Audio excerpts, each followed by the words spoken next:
সকাল থেকে একটানা বৃষ্টি হয়েই যাচ্ছে। আব্দুল্লাহ একটু আর্লি স্কুলে চলে যায়। তখন তেমন একটা বৃষ্টি ছিল না। কিন্তু আরও আগে নিয়ে যখন আমি স্কুলে গিয়েছি, সাথে কিন্তু ছাতা ছিল। তারপরও দুজন ভিজে গিয়েছি। ইচ্ছে করছে দোলনায় গিয়ে বসে দোল খাই আর বৃষ্টিতে ভিজি। আজকে রান্না করব গরুর ভুঁড়ি। এখানে আমি আমার মনের কথা, অনুভূতি আর জীবনের ছোট ছোট মুহূর্তগুলো আপনাদের সাথে শেয়ার করি। বই খাতা সব ভিজে গিয়েছে দেখে আমার মেয়ে খুব কান্নাকাটি শুরু করে দিয়েছে। মনে হচ্ছে ও একটা শান্তির জায়গা পেয়েছে। Welcome back to my channel Sohag Jyotish blog. আসসালামু আলাইকুম। কেমন আছেন সবাই? আশা রাখছি যে যেখান থেকে ভিডিওটি দেখছেন সবাই ভালো আছেন, সুস্থ আছেন। আল্লাহর অশেষ রহমতে আমরাও ভালো আছি আলহামদুলিল্লাহ।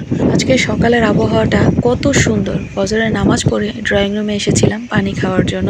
সে দেখি বাইরে প্রচণ্ড বাতাস বইছে আর পাখির কিচিরমিচির শব্দে মন প্রাণ জুড়িয়ে যাচ্ছে। তো আমি জানালার পাশে সোফায় একটু বসলাম। বসতে না বসতেই শরীর একদম ঠান্ডা হয়ে গিয়েছে। এখানে বেশিক্ষণ বসা যাবে না, নইলে আবার আরও গলা ব্যথা বাড়বে। এমনিতেই গলা ব্যথা করছে। জীবনে আসলে প্রতিটি মুহূর্ত খুবই মূল্যবান। প্রত্যেকটা মুহূর্ত যেন সবার ভালো কাটে, এই কামনা করে আজকের ভিডিওটি শুরু করছি।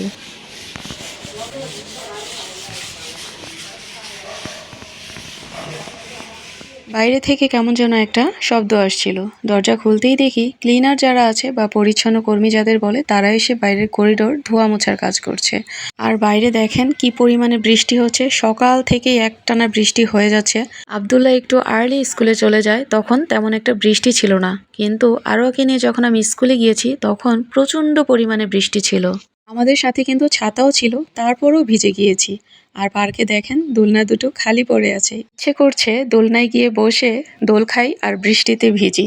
এখানে কিন্তু ক্লিনাররা প্রতি মাসেই এসে একবার করে ক্লিন করে যান আর 2 দিন পর পর এসে ঝাড়ু দিয়ে যান পুরো করিডোর। যেহেতু আমাদের বাচ্চারা বাইরে খেলাধুলা করে, আবার আব্দুল্লাহ সাদের সাইকেলও বাইরে রাখা আছে, সেজন্য আমরা আমাদের খালাকে দিয়ে প্রতিদিনই ঘর মোছার পর করিডোরটা মুছিয়ে রাখি। এর জন্য আবার খালাকে এক্সট্রা পে করতে হয়। তো এখানে আমি আমার বিছানাটা গুছিয়ে নিয়েছি, বাচ্চারা যেহেতু বাসায় নেই। আর এখন রান্নাবান্নার কাজ শুরু করব। এখানে লতি কেটে রেখেছি আর প্রেসার কুকারে ডাল রান্না করেছিলাম, এখন এতেই আবার দিয়ে দিব মিষ্টি কুমড়ার শাক। শাকটাকে আমি ভালোভাবে ধুয়ে সিদ্ধ করতে বসিয়ে দিয়েছি আর এদিক দিয়ে মাছ ভাজি করে নিচ্ছি। তো অলরেডি আমার সিদ্ধ করা হয়ে গিয়েছে। তো এখানে আমি কয়েকটা শুকনো মরিচ আর রসুন বেটে নিয়েছি। চুলা থেকে শাকটা যখন নামানোর সময় হবে ঠিক তখনই এই মরিচ বাটা আর রসুন বাটাটা দিয়ে খুব ভালোভাবে নাড়িয়ে চাড়িয়ে তারপর নামিয়ে ফেলতে হবে। আর অবশ্যই সামান্য পরিমাণে লবণ দিতে হবে, যেন লবণটা বেশি না হয় সেটার দিকে খেয়াল রাখতে হবে। আর এই শাকটা কিন্তু একদমই তেল ছাড়া। এভাবে আপনারা একদিন ট্রাই করে দেখতে পারেন বাসায়। যদি ভালো লাগে তাহলে অবশ্যই কমেন্টস করে জানাবেন। আমার কাছে তো খুবই ভালো লাগে। এই শাক ভাজিটা আমি আমার শ্বশুরবাড়িতে এসেই খাওয়া শিখেছি আর রান্না করাও শিখেছি আমার শাশুড়ি মায়ের কাছ থেকে। এদিক দিয়ে আমার বাকি মাছগুলো ভাজা কমপ্লিট হয়ে গিয়েছে। তো এখানে আজকে নামিয়ে রেখেছিলাম গরুর ভুঁড়ি। ভুঁড়িটাকে একটু হালকা কুসুম গরম পানি দিয়ে ভিজিয়ে রেখেছিলাম। এখন এটাকে ভালোভাবে ধুয়ে তারপর প্রেসার কুকারে আমি 1/2 চা চামচ করে হলুদ, মরিচ, ধনিয়া, জিরা, লবণ এগুলো একসাথে দিয়ে সিদ্ধ করতে বসিয়ে দিব। আর এদিক দিয়ে খালা পেঁয়াজ কেটে দিয়েছে। আমি এদিক দিয়ে পেঁয়াজটাকে কষাই করতে থাকবো। ভুঁড়ি রান্নাতে যত বেশি কষাই করতে পারবেন ঠিক ততটাই মজা হবে ভুঁড়ি রান্নাটা। তো ভুঁড়িটা অলরেডি সিদ্ধ হয়ে গিয়েছে। তো এখন আমি রান্নাটা বসিয়ে দিব। এ পর্যায়ে আপনাদের সাথে একটা ছোট্ট কথা শেয়ার করব। ইউটিউবে কাজ করাটা শুধু ভিডিও বানানো নয়, এটা এক ধরনের ধৈর্যের পরীক্ষা।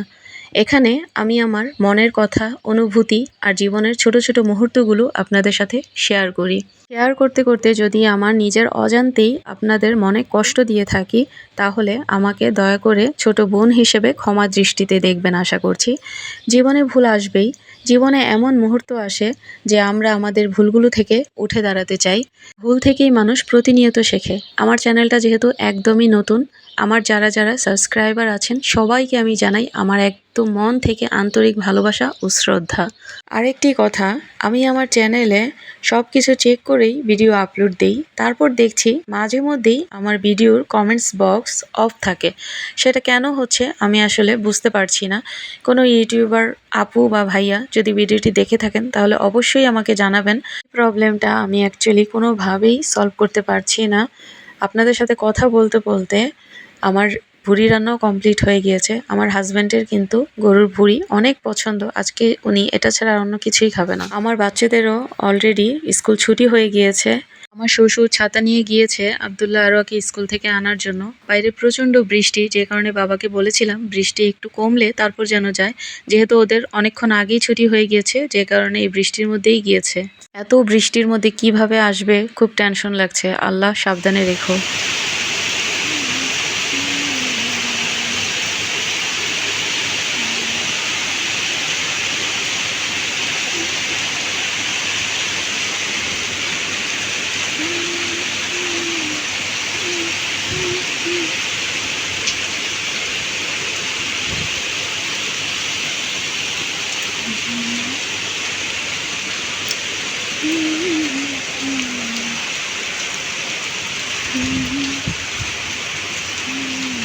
যেহেতু বাইরে প্রচুর বৃষ্টি হচ্ছে, আমি বারান্দা থেকে কিছু কাপড় এনে করিডোরে ছড়িয়ে দিচ্ছিলাম।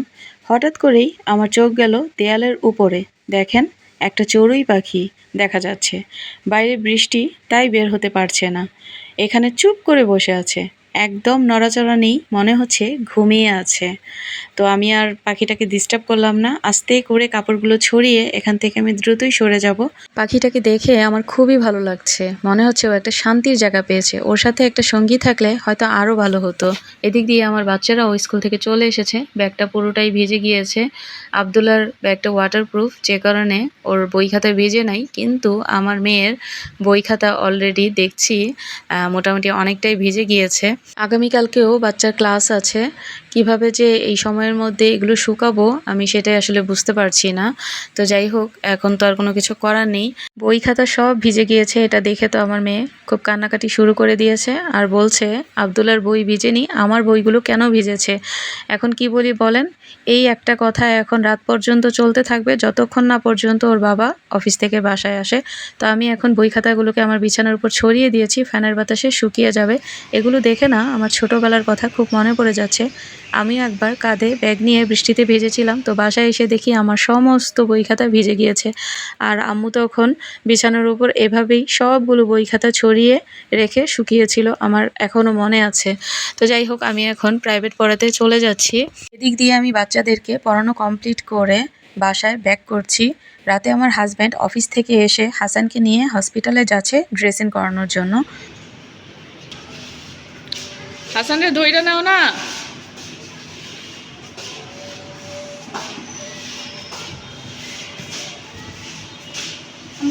যাই না, তুমি একটু আগে দিয়ে আসো তো আব্দুল্লাহ, লিফট পর্যন্ত দিয়ে আসো। কি অবস্থা হাসান তোমার? ড্রেসিং করে দিছে না?